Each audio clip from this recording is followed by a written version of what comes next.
tenant 2 tasses dans les mains. Il devait utiliser la force de son tronc pour remplir un seau d'eau. Mais à mi-chemin, il ne put plus tenir. Il remarqua que son maître s'était endormi.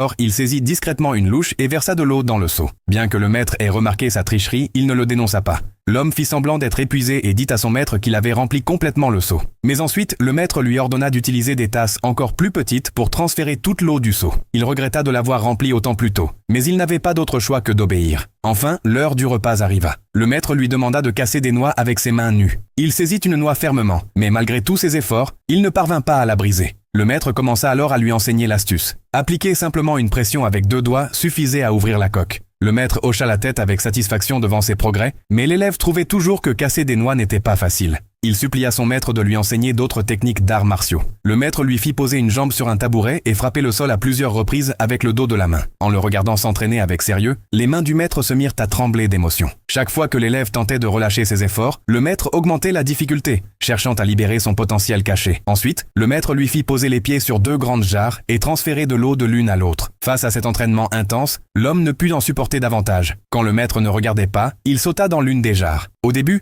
le maître ne remarqua rien, mais ensuite, voyant qu'il n'y avait aucun mouvement, il se précipita pour vérifier. Alors qu'il appelait anxieusement le nom de l'homme, 2 mains émergèrent soudainement de la jarre et l'y entraînèrent. L'homme sauta rapidement hors de la jarre, plaça une grosse pierre sur le couvercle et s'enfuit à toute vitesse. Quand le maître réussit à repousser le couvercle, l'homme était déjà loin. Plus tard, alors qu'il faisait sécher ses vêtements au pied de la montagne, quelqu'un passa et tenta de le chasser. Pensant avoir appris quelques techniques de combat, il croyait que les gens ordinaires ne seraient pas de taille. Mais il faillit s'asseoir sur le feu. Furieux, il attaqua l'étranger. Pourtant, après quelques échanges, il était clair qu'il n'était pas à la hauteur. Refusant toujours de reconnaître sa défaite, il le frappa au sol, lui marcha sur le visage et le força à ramper entre ses jambes. Humilié, il s'enfuit aussi vite qu'il le pouvait mais trébucha et tomba au sol. En repensant à l'humiliation subie, il pensa aussi à son maître. L'homme remonta la montagne pour s'excuser, mais son maître fit semblant de ne pas le voir. Il lui versa une coupe de vin et la lui apporta. En voyant sa sincère repentance, le maître décida de lui enseigner les arts martiaux personnellement. Ce n'est qu'à ce moment-là que l'homme comprit l'importance de l'entraînement physique que lui imposait son maître.